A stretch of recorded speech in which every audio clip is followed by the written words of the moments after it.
All right, hey guys, Paul here. So today I'm actually going to be talking about user splashable engines, generic engines in Yu-Gi-Oh! And this came from one of you guys' comments on a community tab post that I made where I was asking for some just video topics and things you wanted my takes on. So this is from user Cassandra, who asks whether you consider universally splashable engines healthy for the game or not. So this is going to be a fun one because there's a lot to say here. Especially because we're in a point in Yu-Gi-Oh! Right now where the whole idea of these universally splashable engines is kind of everywhere, right? Like it is the topic of conversation. You look at, results from recent YCS events and things like that, it's very clear that, like engines are just the talk of the town. There's the Brave engine, or I guess Adventure Token engine. You've got, DPE showing up everywhere. There's also things like the Rose Dragon engine that showed up. Eldritch gets randomly teched into stuff. Everyone's talked about the Invoked engine for years now. And even just outside of these things, there's kind of always been this, trend towards using engines that just existed in Yu-Gi-Oh! For like ages, right? Like, when you look back, there are things like the Speedroid engine, right? Which is basically this kind of engine for just making rank 3s. Or, there's been like plenty of rank 4 sort of engines that people have teched into things. I for one think that engines in Yu-Gi-Oh! Are, it's a mixed bag, it really is. This is a crazy topic to talk about, really. So I think that engines are good in general. There's a few exceptions, we'll get into them, certain one, Artifact Scythe, but yeah. So I think the good things that engines can do is that they can help low tier decks. So a lot of low tier decks like just either don't have enough cards out to function, or like don't have, they're missing a critical thing, like they maybe don't have good defense, maybe they don't have good consistency, or maybe they are missing a strong, like boss monster or something like that, and an engine can kind of give it to them. Recently I was talking to Chris, he'd been building Exo Sisters. We actually both sort of been trying to build a deck, and he was like, yeah, I've been playing Exo Sisters, but I've basically been kind of teching it in with like the Brave engine, the Brave token engine. And I was like, it's kind of sad. Not because I hate the DPE, or not DPE, but like the Brave token engine. We'll get into DPE in a moment. But it's not that I hate like that Adventure token engine. It's just that sometimes it can feel that it robs low tier decks of their identity, or can sort of be like something like a crutch. And whether or not you think that the idea of a crutch is a good or bad thing is totally up to you. Like, I'm typically a proponent, especially in tournaments, of like, if it wins, right? I've said this in the past. Like, when you're in a tournament, your goal is to win.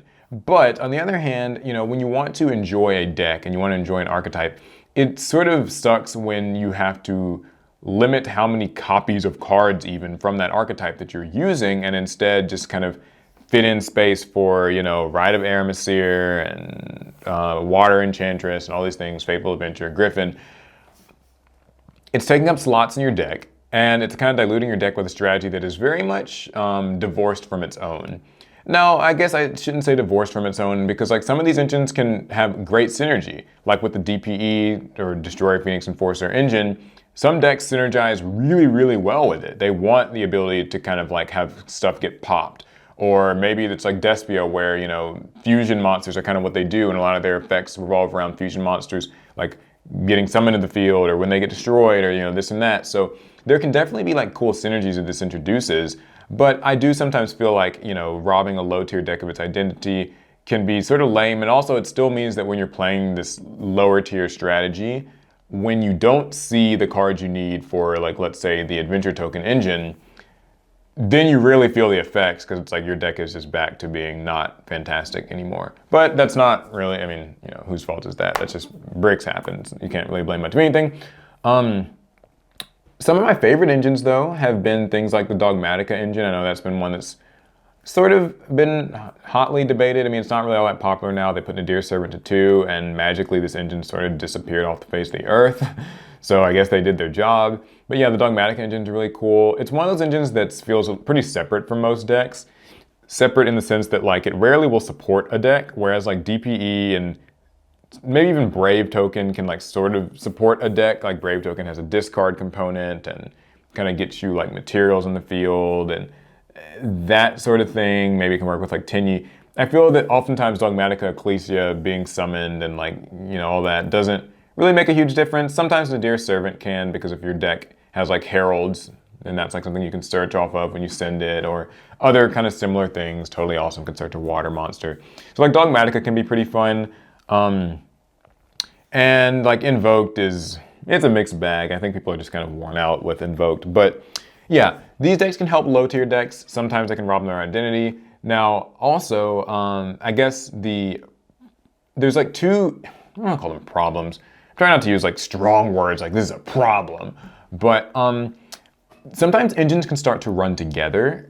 We had a kind of conversation recently about, pile decks and whether or not they're a good or a bad thing. I said in that video that I think that pile decks are fine and they're definitely fun for creativity, and I stand by that. I think that it makes deck building pretty fun when you can combine a lot of different individual engines and sort of turn them into a deck that's stronger than the sum of its parts. However, it can certainly expose some of the most obnoxious sort of like powerful things that the game has to offer, and it's like all in one basket. So, when people talk about DPE Scythe or, the Dagda Scythe sort of combo thing, this is sort of what they mean. It makes cards like Crystal and Hockey Fibrax look really busted. It makes things like Artifact Scythe get exposed for being maybe too good. When like you've got these engines that can quickly turn into that play at a moment's notice, that can be kind of rough. And like I said in that video, when too many engines get kind of together and they're having their whole like party, Konami is usually really quick to hit those too. So I'm not saying that's a bad thing, but I'm saying it's, I guess, just something to note, is that like engines, when used together, can oftentimes break each other or like expose the nastiest, maybe most degenerate or whatever word you like, part of these different engines. So there's that. And then I think my last point on this was that sometimes the existence of engines can actually sort of hurt the archetype that they're from. So this isn't always the case, but it can be. And what I mean by that is, when an engine comes out, it's usually part of like an existing archetype, and if it's a broken, powerful engine or whatever and it gets hit by the ban list, then it oftentimes will hurt the archetype it's from. So for instance, let's take the Adventure Token engine, right? Alec is actually playing the Adventure Token like deck. So he's not, trying to use Adventure Tokens in Prank Kids or in something else. He's like playing all the cards, all the equips, the field spells, Magicore and like all that stuff. He's looking forward to the new cards as they come out, like the Illegal Knight or whatever. So for him, he's got a very serious concern about whether or not this Adventure Token engine is going to be hit. Will they hit, Water Enchantress of the Temple? Will they hit Rite of Aramis? Or like, will they be limiting these cards? Because if they do, then that will hurt that deck. And the thing is, that core deck actually isn't particularly OP. While the Brave engine is strong, it's like weird because it's really only great when it's used with other existing powerful decks. In its own strategy, it certainly works and it's helpful and all that, but it doesn't feel overwhelming unless you're like throwing it in with, like I said, Prank Kids or Phantom Knights or whatever 60 card pile. So that's kind of one of those cases where some of those cards could get hit and then hurt like the archetype that they're from. Similarly, in a much smaller sense, Nadir Servant going to 2 means that if you were actually trying to build a pure Dogmatica deck, then this is like a slight nerf to you. When, let's say, Speedvoid Terratop got hit to 1, that was a big nerf to Speedvoid decks at the time. If Artifact Dagda, which I hope they don't hit Artifact Dagda, I hope they just hit Scythe, but if Artifact Dagda were to get hit, then, the artifact strategy loses one of its really key cards for something that it didn't really like do. Now, the counter argument to that is that, well, Konami needs to not make these cards so, generic and powerful, and I agree with you if that's what you're saying. Like, I, for one, hate the idea that like Predaplant Vert Anaconda doesn't require Predaplants to use, so therefore if it got hit, it'd be like hurting Predaplant decks, but like it should have just been limited to Predaplants in the first place. This is, like, you can see this with a lot of cards, honestly. Like, I look back at like Isolde, I'm always surprised that like Isolde, because it's been in the hot seat. She isn't like a big deal now, but Isolde's been in the hot seat a lot in the past, where like, why is it just 2 warriors? Why wasn't it like a Noble Knight and a warrior or something like that. Same with Crystron Halcyon Vibrax, you know, if they hit it, then like the Crystron engine sort of, or the Crystron deck sort of suffers in some way.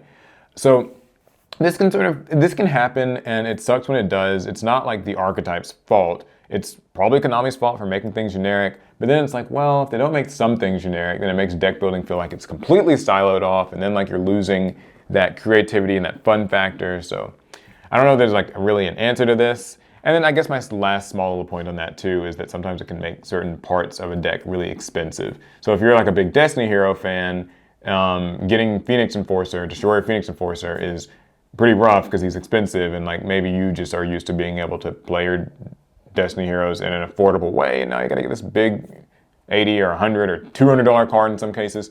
So yeah, I mean, it's rough. All in all, I think to wrap up, I'm a fan of engines. I think that they're cool. I think that they make deck building feel a little bit more like free and fun and like kind of creative. There's just some small downsides that can come up. Nothing that's too bad, and honestly the downsides that come up I think are more, the onus is on Konami to balance those things, not really like the player's fault or anything. So yeah, that's pretty much it. Very good suggestion. Certainly you guys let me know down in the comments, what do you think? How do you feel about engines? Which ones do you think, like what's an example? Here's a good prompt. What is an example of an engine done well versus an example of maybe an engine not done so well? Like an ugly kind of like, this shouldn't have happened, versus like, oh, this is like really cool and creative and fun and like opens up deck building for people. I'd like to hear that especially. And let me know other things that I can talk about, because these are always fun to do. It's just fun to explore different aspects of Yu-Gi-Oh! And give my take on things that you guys care about. So, this is gonna be it. I'll see you guys in the next one. Pass turn.